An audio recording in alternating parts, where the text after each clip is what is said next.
নমস্কার। ভিডিওর শুরুতেই অ্যাস্ট্রোপিএস জ্যোতিষ চ্যানেলের পক্ষ থেকে আপনাদের সবাইকে নতুন বছর ২০২৬ সালের অনেক অনেক শুভেচ্ছা জানাই। আপনারা সবাই এই নতুন বছর সবার সাথে ভালো করে কাটাবেন, নতুন প্ল্যানিং করবেন আর জীবনে নতুন সাফল্য অর্জন করবেন। ২০২৫ সাল আমাদের অনেক অভিজ্ঞতা দিয়েছে। অনেকেই সাফল্য পেয়েছেন। কিন্তু এই অভিজ্ঞতা কাজে লাগিয়ে নতুন বছরে আমরা নতুন কিছু সাফল্য অর্জন করতে পারবো?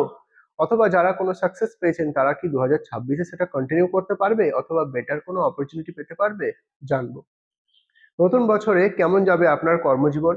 চাকরি বা ব্যবসায় কি উন্নতির যোগ আছে? প্রেম ও দাম্পত্য জীবনে কি কোনো সুখবর আসতে চলেছে? কোন রাশির জাতক জাতিকাদের নিজের স্বাস্থ্যের প্রতি বেশি নজর দেওয়া প্রয়োজন? এসব জানার কৌতূহল প্রায় সবার আছে। সূর্য, চন্দ্র, মঙ্গল, বুধ, বৃহস্পতি, শুক্র, শনি ও রাহু কেতু এই ৯টি গ্রহ আমাদের জীবনের ওপর প্রত্যেকটা মুহূর্তে প্রভাব ফেলে চলেছে। তাদের অবস্থান, দৃষ্টি ও রাশি পরিবর্তন নিয়ে আসে জীবনে নতুন ফল। বৃহস্পতি এই বছর ২০২৬-এ দুইবার তার রাশি পরিবর্তন করবে।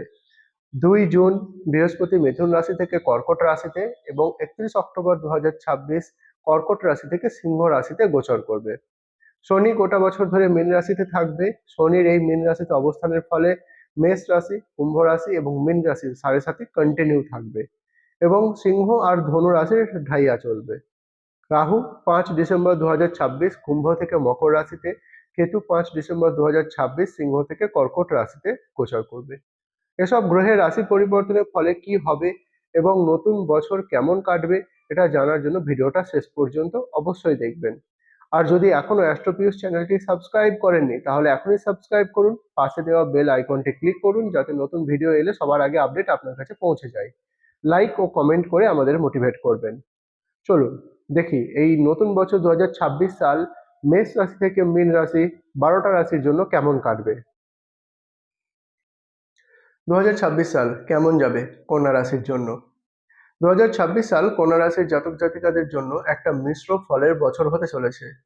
গ্রহের অবস্থান এবং গোচর অনুযায়ী বছরের প্রথম দিকটা কিছুটা ধীর গতি থাকলেও জুন মাসের পর থেকে আপনার জীবনে সাফল্যের দরজা খুলে যাবে।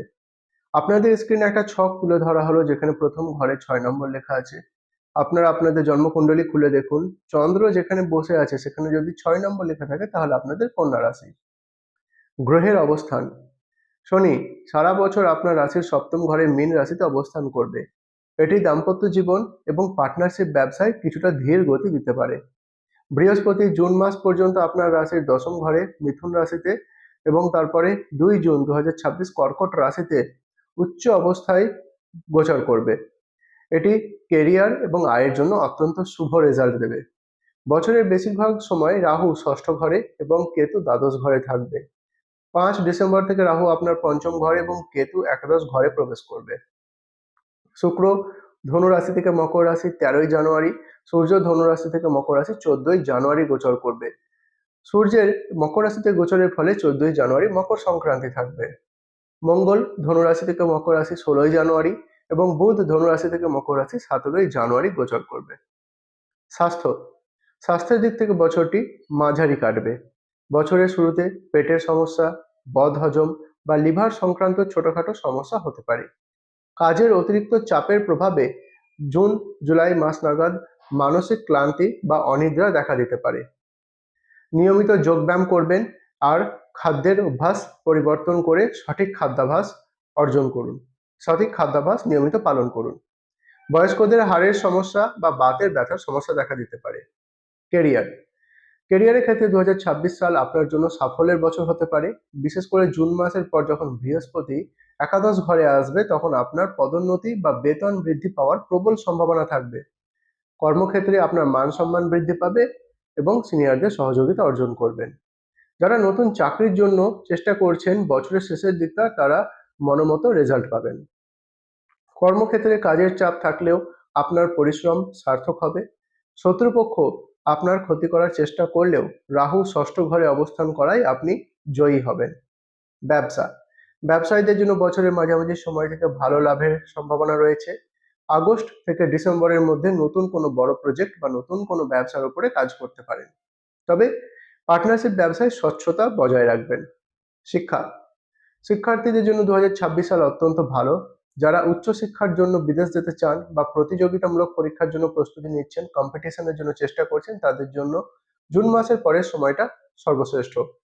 একাগ্রতা বৃদ্ধি পাবে, স্মৃতিশক্তি বাড়ানোর চেষ্টা করুন, তাহলে আপনি আপনার পরীক্ষায় ভালো রেজাল্ট করবেন। তবে মে মাস নাগাদ পড়ায় কিছুটা অনীহা বা দুর্বলতা দেখা দিতে পারে, তাই ধৈর্য কন্টিনিউ রাখার চেষ্টা করবেন। প্রেম ও দাম্পত্য জীবন, অবিবাহিতদের জন্য এই বছর বিয়ের যোগাযোগ তৈরি হতে পারে, বিয়ের সম্বন্ধ আসতে পারে। বিশেষ করে জুন থেকে অক্টোবর এই সময়টা বিয়ের জন্য খুব ভালো, বিয়ে ঠিক হওয়ার জন্য।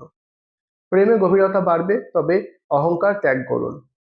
সপ্তম ঘরে শনির অবস্থানের কারণে স্বামী স্ত্রীর মধ্যে ভুল বোঝাবুঝি তৈরি হতে পারে এবং দূরত্ব দেখা দিতে পারে। জীবন সঙ্গীর স্বাস্থ্যের প্রতি যত্নবান হবেন। বছরের শেষের দিকে সম্পর্কের মধ্যে মিষ্টতা দেখা দিতে পারে। ইনভেস্টমেন্ট বা বিনিয়োগ, আর্থিক স্থিতিশীল বজায় থাকবে এই বছরে। বছরের শুরুতে বড় কোনো বিনিয়োগ না করে বছরের দ্বিতীয় ভাগে কোনো ইনভেস্টমেন্ট করাটা বুদ্ধিমানের কাজ হবে।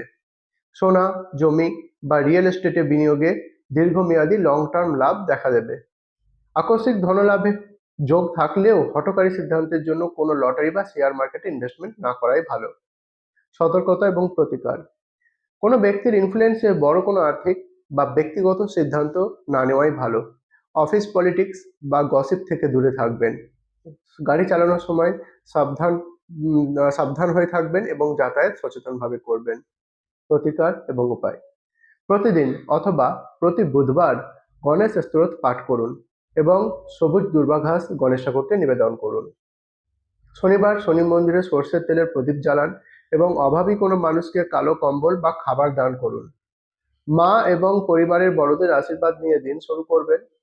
2026 সাল আপনার জন্য কিন্তু একটা ধৈর্যের সময় আসতে পারে, ধৈর্যের পরীক্ষা নেবে। আপনি সঠিক পরিকল্পনা অনুযায়ী ধৈর্য নিয়ে যদি এগিয়ে চলেন, বছরের শেষের দিকটা আপনি বড় সাফল্য অর্জন করবেন। কোনো রকম রত্ন ধারণ করার আগে অবশ্যই অ্যাস্ট্রোলজারের সঙ্গে পরামর্শ করে নেওয়া উচিত। মনে রাখবেন, কন্যা রাশির এই যে প্রেডিকশনটা দেওয়া হলো সেটা জেনারেল 2026 ওভারঅল প্রেডিকশন। আপনি যদি কোনো বড় ডিসিশন নিতে চান বা কোনো ডিপ অ্যানালাইসিস চান, তাহলে নিচে দেওয়া নাম্বারে আপনি আমাদের সঙ্গে যোগাযোগ করতে পারেন। অথবা যদি আপনি আমার সঙ্গে সরাসরি এসে যোগাযোগ করতে চান, তাহলে কলকাতা, দমদম, শ্রীরামপুর, কোলাঘাট, বর্ধমান, দুর্গাপুর, বোলপুর, আসানসোলে আমাদের চেম্বার আছে। এইসব জায়গায় আপনি অ্যাপয়েন্টমেন্ট নিয়ে আপনি আমার সঙ্গে সরাসরি কথা বলতে পারেন। কেমন লাগলো কন্যা রাশির বার্ষিক রাশিফল আমাকে কমেন্টে অবশ্যই জানাবেন। ভালো লাগলে লাইক এবং শেয়ার অবশ্যই করবেন।